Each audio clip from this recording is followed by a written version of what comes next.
Hello friends, कैसे हैं आप सभी। आई होप बहुत ही अच्छे होंगे। तो एक बार फिर से स्वागत है आप सभी का आपके अपने YouTube channel e learning with Priyal पर। डिस्कस करते हैं आज का सेशन।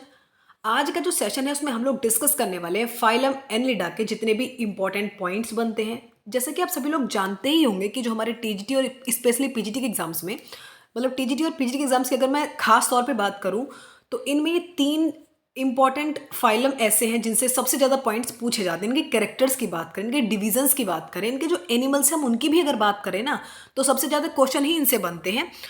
जैसे कि एनिलिडा हो गया, आर्थ्रोपोडा हो गया, मोलस्का हो गया, इन तीन फाइलम से सबसे ज़्यादा क्वेश्चन जो है इनसे पूछे जाते हैं।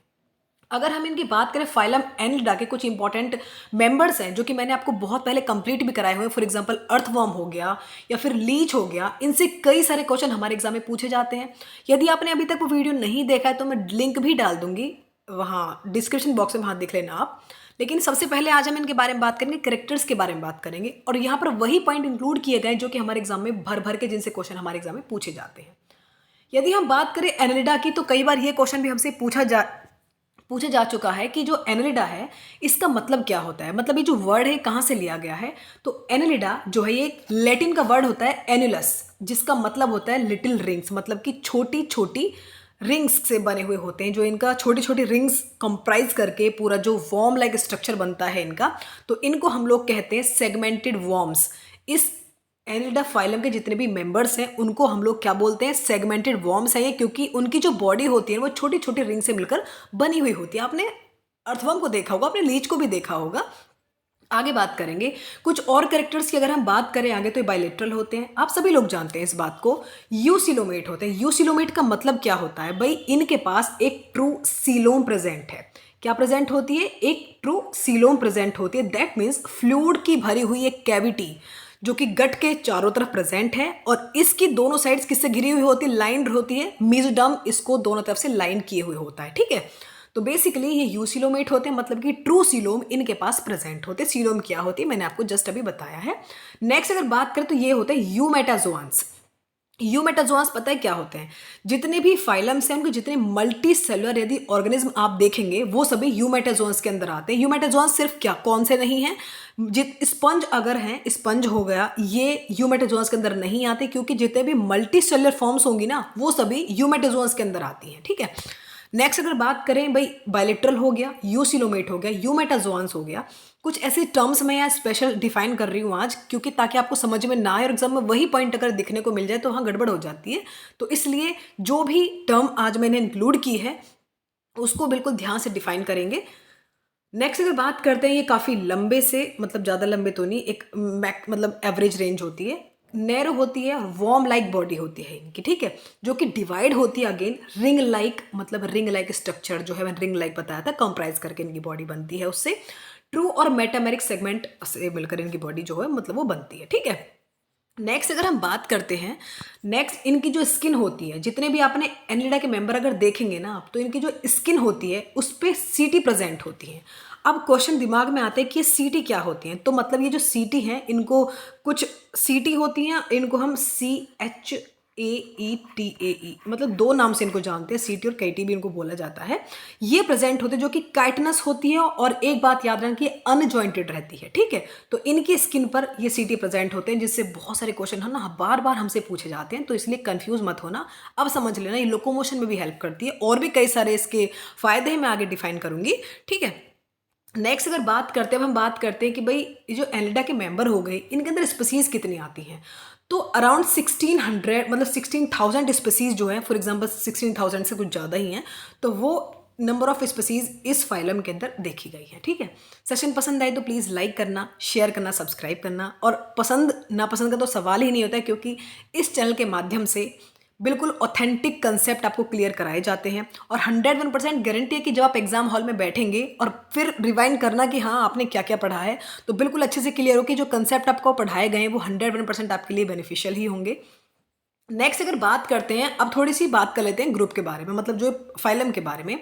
लीनियस ने क्या किया था भाई, जो लीनियस ने जितने भी वॉर्म, मतलब इनको जो बिल्कुल सॉफ्ट जिनकी बॉडी होती है उनको रखा था वर्मीज ग्रुप में। वहीं लेमार्क ने बताया था, लेमार्क ने एनलिडा एक टर्म लाई और उसमें इन जितने भी हमारे ऑर्गेनिज्म हैं जो इसके अंदर प्रेजेंट है फिलहाल, उनको एनेलिडा में रखा गया था। तो ये जो टर्म दी, ये जो रखा था, इसका योगदान तो जाता है लेमार्क को, लेकिन लिनियस ने इन सभी सॉफ्ट बॉडी जिनकी थी ऐसे वॉर्म्स को रखा गया था उनको वर्मीज में। ठीक है, तो ये क्वेश्चन आपसे पूछा सकते हैं। नेक्स्ट अगर बात करते हैं एनलिड्स की, तो एनलिड्स जो होते हैं वो ट्रिप्लोब्लास्टिक होते हैं।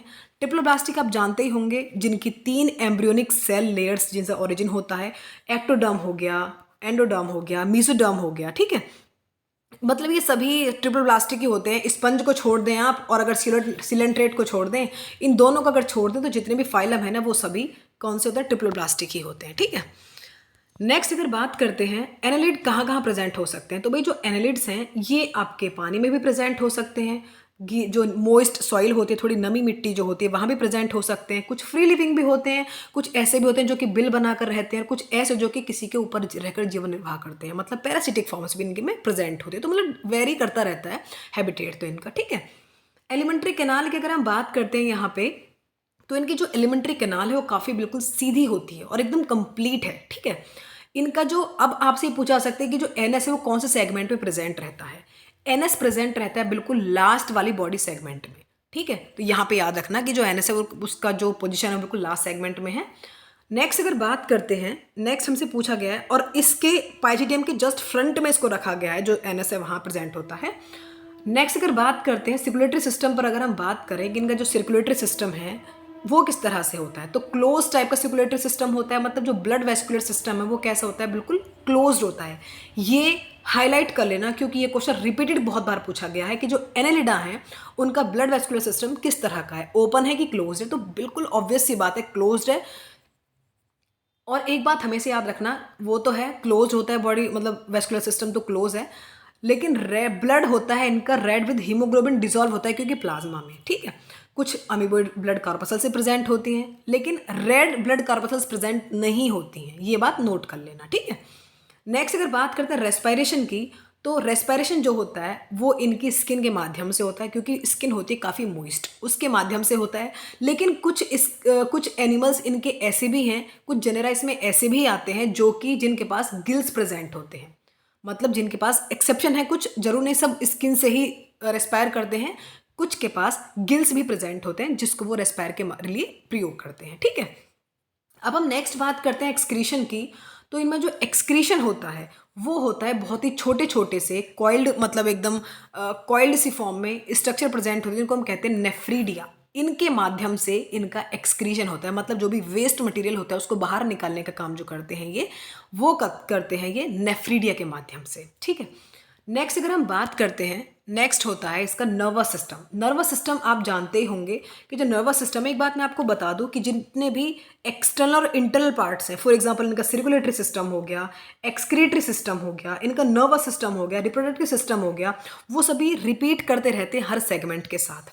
और इसी एक टर्म को हम लोग कहते हैं सीरियल होमोलॉजी। ठीक है, क्योंकि हर सेगमेंट में ही इनके ये जो सिस्टम है वो क्या करते हैं, रिपीट करते रहते हैं। तो इस रिपीट करने की प्रक्रिया को एक टर्म दिया गया था सीरियल होमोलॉगी। कभी आपसे पूछा जाए इसलिए मैंने ये मेंशन किया यहाँ पे कि सीरियल होमोलॉगी क्या होता है, जिसमें कि एक्सक्रीटरी सिस्टम हो गया, सर्कुलेटरी सिस्टम हो गया, नर्वस सिस्टम हो गया, रिप्रोडक्टिव सिस्टम हो गया, वो रिपीट होते हैं हर एक सेगमेंट में। ठीक है, that is called serial homology. Next अगर बात करते हैं नर्वस सिस्टम की, तो नर्वस सिस्टम कैसा होता है, नर्वस सिस्टम में नर्व रिंग भी प्रेजेंट होती हैं, जो कि कहाँ प्रेजेंट होती हैं, बिल्कुल एंटीरियर एंड पे।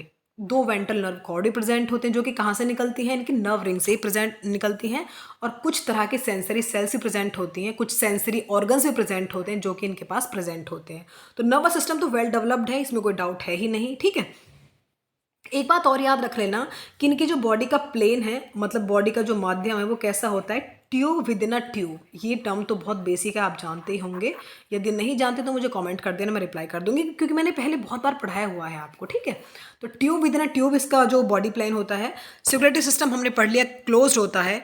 और नेक्स्ट अगर नर्वस सिस्टम भी हम लोग पढ़ चुके हैं। एक और बात, इनकी जो सेक्सेस होते हैं, सेक्स काफ़ी सेपरेट होते हैं, यूनाइटेड भी हो सकते हैं, मतलब वही डायसियस और हर्मेफ्रोडाइट है।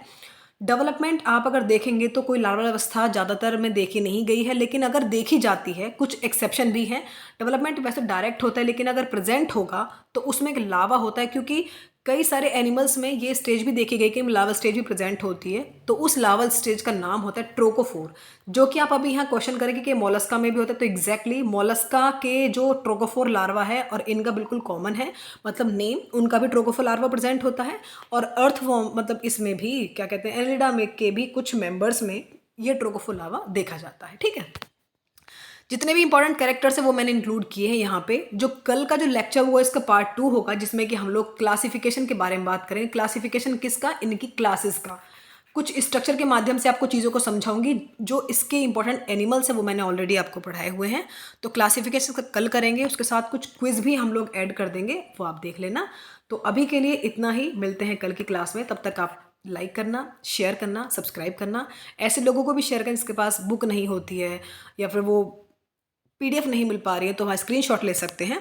तो मिलते हैं नेक्स्ट क्लास में, तब तक के लिए bye. Thank you so much for watching. Please do like, share and subscribe.